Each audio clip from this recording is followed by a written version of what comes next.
You see, we've been growing this brand by enabling our buyers to grow within it, to grow with us. And sometimes, unfortunately, that even means leaving the Challenger coupe behind. Squad, what's going on? It's your boy KNOCKOUT360 here with another video for you guys. So as you can tell, I'm in the car. That makes this a car vlog. You already know how it's going down when I come around. Let's go ahead and get into it, man. So first things first, for each and every one of my new subscribers, new viewers tuning into the channel, car content, car shows, car reviews, car meets, anything and everything related to cars happens on this channel. So if you're into that, you're in the right place. Stick around and chill out. For everyone else, hit that subscription button and that notification bell so that you know what's coming out and when it's coming out. So, you know, like I know, last week, what was it, Thursday or Friday, if I'm not mistaken, of last week, the 2nd of July, they dropped the new SRT 2021 lineup. I don't even have to go into that, you know what I'm saying? I don't even have to go into what they dropped and how they dropped it and so on and so forth, man. I mean, you know the deal on that. One thing that was said that was interesting, I picked this up and I'm sure you guys did too, and maybe, you know, you just kind of glossed over it because it kind of segued into something that was dope, was that the gentleman that was talking, and I don't know his name, and I really wish that I did, he made a statement that really should have raised a lot of people's antennas, you know what I'm saying, as far as what was said. And I'm going to play it back here. I played it at the beginning of this video. I'm going to play it now. Unfortunately, that even means leaving the Challenger coupe behind. And that's okay, because we know there comes a time when pre-staging takes a back seat to life stages. Even means leaving the Challenger coupe behind. He says, moving forward, even if that means leaving the Challenger coupe behind. And then he segued into the Charger Hellcat Red Eye. And I think because of the Charger Hellcat Red Eye and the news of that breaking, being as big as it is, a lot of people kind of glossed over the previous statement, man. He said, even if it means leaving the Challenger coupe behind. And he said it in such a way that it made it seem like the Charger would be the one that would stand the test of time for Dodge and would push the brand forward, as if they were getting rid of the Challenger at some point or another. Now, you know that's not the case soon, as far as, you know, in the short term, because Dodge just actually dropped a brand new Challenger, the Super Stock, 807 horsepower, modified Red Eye Hellcat Challenger, right? Super Stock. The Challenger's not going anywhere soon, but it sounds to me like it is going away at some point. And the Charger may be the one car that stands the test of time and stays and becomes the kind of flagship for the Dodge brand. Now, in the past few months, maybe even a year or so, a lot of stories have been circulating around about a CUDA. A lot of stories have been circulating around about maybe even the Viper coming back. Maybe even I've heard stories of a couple of the Plymouth muscle cars from the past coming back. I really believe that, I mean, let's be honest here. Let's look at the climate that we're in right now. Everything's going electronic. You know what I'm saying? Ford took probably the biggest leap with their Mustang, the Mach-E. I don't know. It's Mach something. Their new Mustang, which is basically, I guess, all electronic or whatever the case may be, similar to a Tesla. You know what I'm saying? And the reason that they chose the Mustang name as opposed to calling it the Ford Electric or the Ford whatever, the reason that they chose the Mustang is because the Mustang is the most iconic car that Ford has ever made, that they've ever made and they currently make now. And they wanted to kind of create that brand association, that name association. But it could allude to what the future holds for muscle cars, guys. I mean, this is just something that we have to accept, the fact that right now we're in the golden age of the V8. We're in the golden age of muscle cars. We're in the golden age of gas-powered vehicles. You know what I'm saying? But that's not going to be the case going forward. That's not going to always be the case. And I think Dodge was basically in a subliminal way saying that they're going to be making some changes to the lineup in the future that's going to have huge ramifications for what we know to be the muscle cars, right? Let me bring you guys down a little bit, make sure you're looking at me. It's going to have huge ramifications for what we know as muscle cars, and that includes the Charger and the Challenger. And realistically speaking, the Challenger would be the first one to go. I mean, it's the worst or the least aerodynamic of the bunch. And mind you, I'm comparing the Challenger to the Charger. It's the least aerodynamic. I believe it's the heaviest.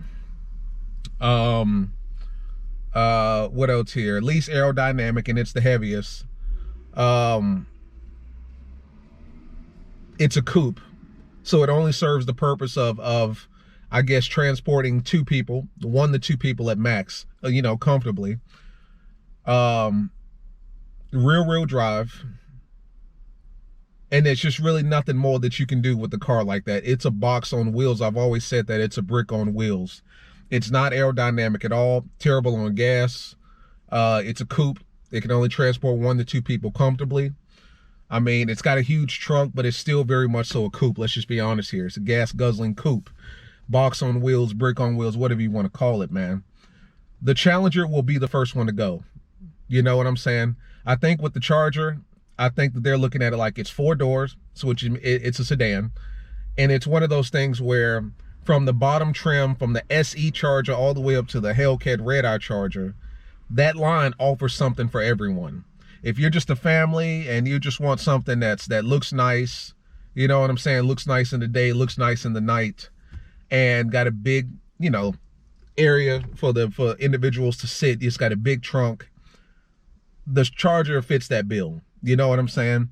Maybe you're a young dude like myself when I bought my first Charger, and you want something that looks nice and kind of performs nice, but maybe not, you know, you don't want to pay $45,000, $50,000, $60,000 for it, but you want something that looks nice and performs nice.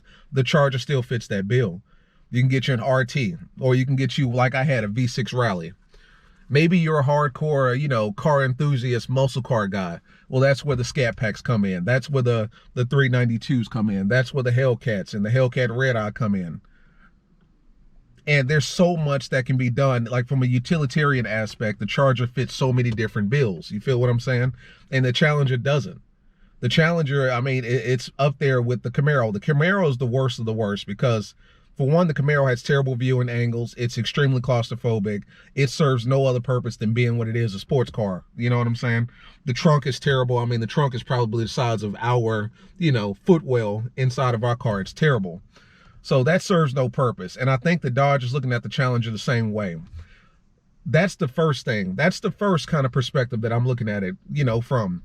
That the Challenger, being that it's nothing but a coupe, a 2-door box on wheels, maybe the industry and Dodge is kind of moving forward in the whole, I don't know, V6 twin turbo or maybe even electric engine market, and they're looking for something or the next thing that's going to take the brand to the next level.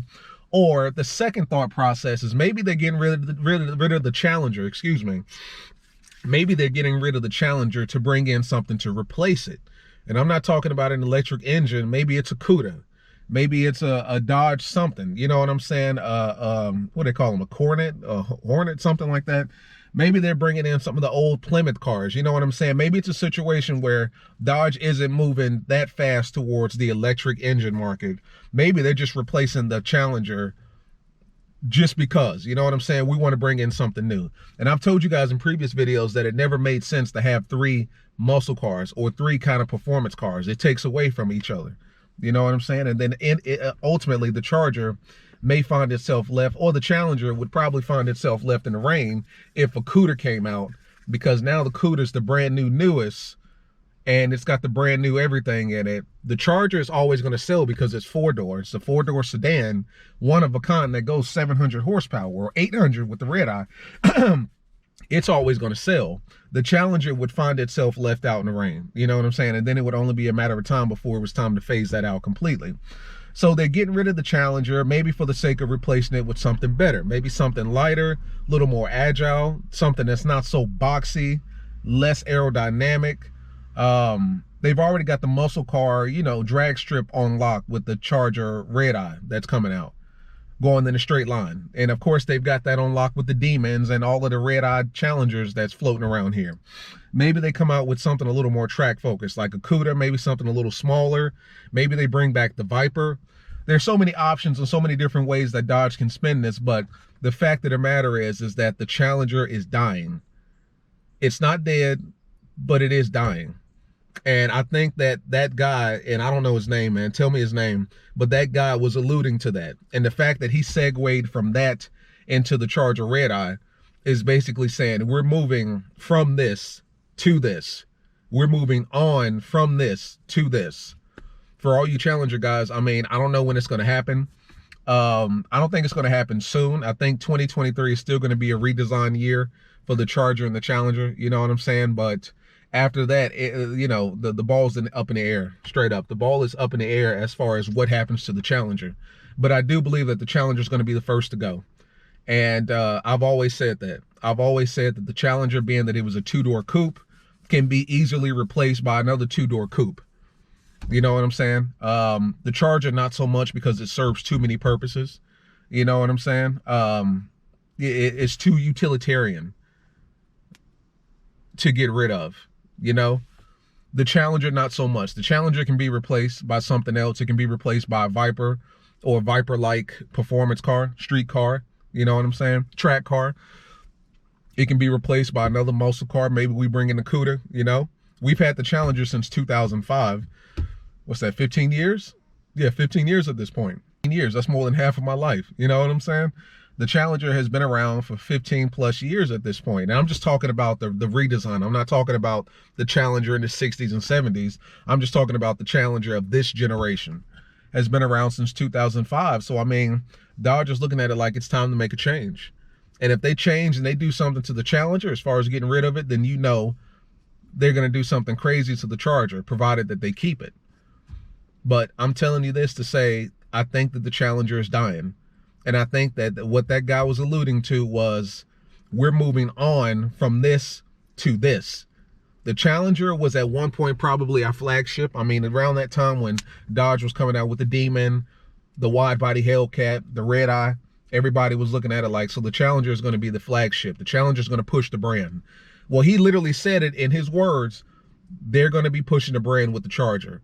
And the Challenger is verbatim going to get left behind. Oh shit, that's Dragonfly right there. But the Challenger is going to get left behind. And whether it gets replaced with something electric, like we're moving forward, we're moving really far forward, we're going in the future type, like Ford did with the Mustang Mach-E. I think that's what it's called, Mach-E or whatever. Whether it must be Mach-E, Mach electric, you know what I'm saying? Whether we're moving forward that route, or maybe we're just going to replace the Challenger with another muscle car or another performance car of some sort. I don't know, but I do think the Challenger is dying. And I think that we're in the last days of the Challenger. So for all you Challenger guys out there, you know, hold on to your baby, because, you know, that could be it. I don't know, man. Talk to your boy. How do you feel about it? Am I reaching on this? Am I digging too deep into this? How do you feel? I mean, talk to your boy. As always, it's been your boy, Knockout360. And I'll see you guys in the next one. Peace.